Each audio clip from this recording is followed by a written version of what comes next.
ketemu lagi dengan Ibu Nilo Eka Astini. Kita ketemu lagi di pelajaran IPS hari ini. Salam sehat untuk kita semua. Baiklah anak-anak, pelajaran kali ini Ibu akan membahas tentang materi lembaga sosial. Untuk kelanjutan materi, silakan disimak video berikutnya yang akan Ibu sampaikan. Kompetensi dasar dari materi ini adalah mengidentifikasi interaksi sosial dalam ruang dan pengaruhnya terhadap kehidupan sosial, ekonomi, dan budaya dalam nilai dan norma serta kelembagaan budaya. Tujuan pembelajarannya adalah menjelaskan dan mengidentifikasi lembaga sosial. Pengertian secara umum dari lembaga sosial itu sendiri adalah keseluruhan dari sistem yang terbentuk berdasarkan tujuan dan fungsi tertentu dalam masyarakat. Lembaga sosial juga merupakan himpunan norma-norma yang berhubungan dengan kebutuhan pokok dalam masyarakat. Ciri-ciri dari lembaga sosial: yang pertama, lembaga sosial merupakan organisasi yang bersifat tetap. Yang kedua, lembaga sosial merupakan suatu terstruktur secara rapi. Yang ketiga, keberadaan lembaga sosial berkaitan dengan kebutuhan utama manusia dalam kehidupan masyarakat. Yang keempat, lembaga sosial memiliki sistem nilai dan sistem norma yang mengikat perilaku manusia. Fungsi lembaga sosial yang pertama, memberikan pedoman pada anggota-anggota masyarakat. Yang kedua, menjaga kebutuhan masyarakat yang bersangkutan. Yang ketiga, memberikan pedoman pada masyarakat untuk mengadakan sistem pengendalian sosial atau kontrol sosial. Adapun jenis-jenis lembaga sosial yang sering kita jumpai dalam kehidupan sehari-hari. Yang pertama, lembaga agama. Yang kedua, lembaga keluarga. Yang ketiga, lembaga ekonomi. Yang keempat, lembaga pendidikan. Dan yang terakhir adalah lembaga politik. Baiklah anak-anak, kita akan membahas dari yang pertama saja dulu, yaitu lembaga agama. Lembaga agama adalah sistem keyakinan dan praktek keagamaan dalam masyarakat yang telah dirumuskan dan dibakukan. Adapun fungsi dari lembaga agama itu sendiri, yang pertama, sebagai pedoman hidup. Yang kedua, sebagai sumber kebenaran. Yang ketiga, sebagai peraturan tata cara hubungan manusia dengan manusia dan manusia dengan Tuhan. Yang keempat, tuntunan prinsip benar dan salah. Yang kelima, pedoman mengungkapkan perasaan. Yang keenam, pedoman keberadaan. Dan yang ketujuh adalah pedoman untuk rekreasi dan hiburan.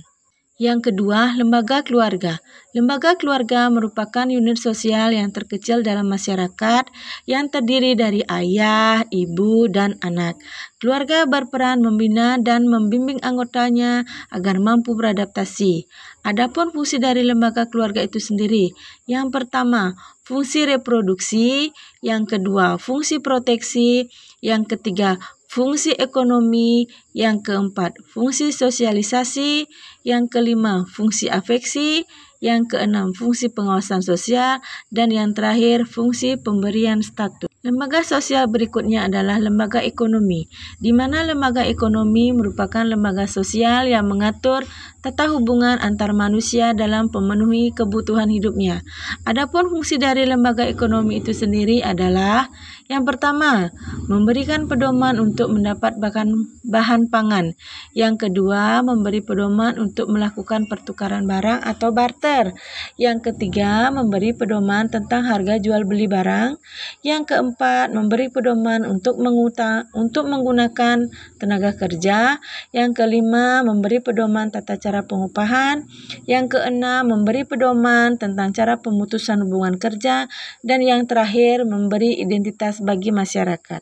Lembaga sosial berikutnya adalah lembaga pendidikan, di mana lembaga pendidikan ini merupakan lembaga atau tempat berlangsungnya proses pendidikan yang dilakukan dengan tujuan untuk mengubah tingkah laku individu ke arah yang lebih baik melalui interaksi dengan lingkungan sekitar. Adapun fungsi dari lembaga pendidikan itu, yang pertama, memberikan pengetahuan dan keterampilan bagi peserta didik. Yang kedua, membantu peserta didik dalam memahami berbagai keilmuan, baik secara teori ataupun terapan. Yang ketiga, ikut melestarikan kebudayaan. Yang keempat, sebagai wahana sosialisasi terhadap norma dan nilai yang ada di masyarakat. Yang kelima, membantu individu atau warga masyarakat agar memiliki kekuatan spiritual. Nah, yang terakhir dari lembaga sosial itu adalah lembaga politik. Lembaga politik merupakan lembaga yang mengatur pelaksanaan dan wewenang yang menyangkut kepentingan masyarakat agar tercapai suatu keteraturan dan tata tertib di kehidupan masyarakat. Fungsi dari lembaga politik ini yaitu yang pertama, melaksanakan undang-undang, yang kedua, menciptakan dan memelihara ketertiban, yang ketiga, menjaga keamanan, yang keempat, menciptakan dan memelihara kesejahteraan umum. Adapun jenis lembaga politik yang ada di Indonesia, yang pertama, MPR, yang kedua, Presiden dan Wakil Presiden, yang ketiga, DPR, yang keempat, DPD, yang kelima, pemerintah daerah, yang keenam, DPRD provinsi dan DPRD kabupaten, dan yang terakhir adalah partai politik. Kesimpulan dari materi kali ini adalah yang pertama, keseluruhan dari lembaga sosial merupakan keseluruhan dari sistem yang terbentuk berdasarkan tujuan dan fungsi tertentu dalam masyarakat. Lembaga sosial juga merupakan himpunan norma-norma yang berhubungan dengan kebutuhan pokok dalam masyarakat.